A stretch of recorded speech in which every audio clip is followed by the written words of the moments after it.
Hey, it's Dan talking. Learn to smile, learn to laugh. Now, I don't know the exact study, but I've heard a couple times that they've actually done studies that learning to smile actually does help your mood. Uh, don't necessarily quote me on that. This is something I've heard, but I do think it's a good practice. Um, Back when I was between the ages of maybe 14 to 22, maybe, I thought it was super lame to smile, especially in photos. Now looking back, I see how that's kind of a funny idea. Mind you, I've never liked having photos taken of me with my teeth, unless it was a natural shot. But whatever the case is, a smile can go a long way, and it's something that I've tried to learn to do later now to where I am into my adulthood.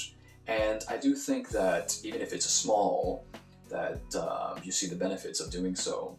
When we smile, it gives off a certain, and I don't mean this in some new age hippie way, but it gives off a vibe, it gives off a spirit, it gives off a feel, presenting a posture of friendliness, being able to be workable, being able to be worked with, and just all around creating a pleasant social bubble that you are creating with the world around you.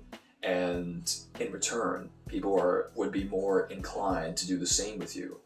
And ultimately, you can only get a better situations, a better environment, a better feel with people around you when doing so. With that bringing a pleasant nature, people then become more easily comfortable with you. And on many occasions, that could be a very good thing. Now, I've been actually told that I've, throughout the years, struggled with resting biscuit face.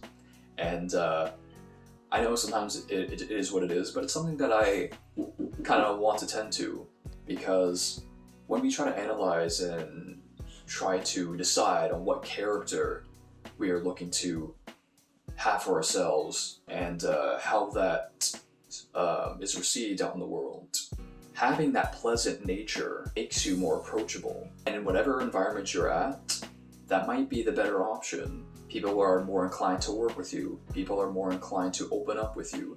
You can be creating connections.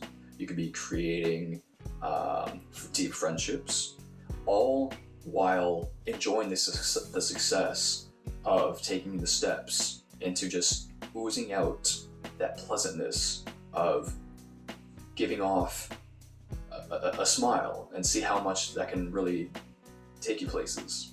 When a coworker tries to ask me something, I try to smile. When I go up to try to order something, I try to smile. Okay, like for example, people working in fast food, they might have a hard day. I'll let them know right off the bat with my smile. I'm not going to be one to give you any troubles. You working behind the cash. And in return, I'm happy to know that I gave them a vibe that eased them. And if we continue doing this, how much are you going to get that in return?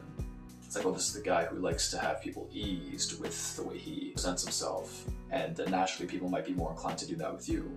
Also, in a way, it's not settling for being a downer. I know it's kind of a harsh word sometimes, but if it's just moody and frowny all the time, it's not enabling a better environment for anyone else. And again, when you engage with people trying to create that environment with them, all around, it's just going to be a better environment, and it opens up the doors for you to even have fun more, to actually have genuine smiles more, to be able to laugh more. Now on that note, when I talk about laughter, learn to laugh. Not everything has to be serious. If you can learn to laugh, you'll be in better spirits, and then you'll also be more inclined to smile more. If you can take a little mistake you've done and try to find the funny side to it, you might have a chuckle, and maybe someone else will chuckle too.